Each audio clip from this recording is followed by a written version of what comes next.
कहाँ जा रही है? हमने बोला मेरा हाथ छोड़ो।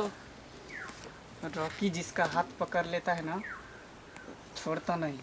हमने बोला रॉकी को जो चीज़ पसंद आ जाता है उसे अपना कर ही रहता है। हम बोले हाथ छोड़ो मेरा। बोल दिए ना। एक बार बोले ना मेरा हाथ छोड़ो तो। बोल कितना पैसा लेगी? इडियट मेरा हाथ छोड़ो। मैं बोल रहा हूँ ना, कितना पैसा तू लेगी? एक बार बोल दिया ना मेरा हाथ छोड़ो तो छोड़ो। कितना पैसा लेगी तू बोल, मैं सब कुछ देने के लिए तैयार हूँ। तुम इडियट सिर्फ मेरा हाथ। एक इडियट कहीं के। अपनी माँ बहन के ऐसे करते हो क्या? चलती है रास्ता पे तो जब तक शौक है तो अपना माँ बहन के करो।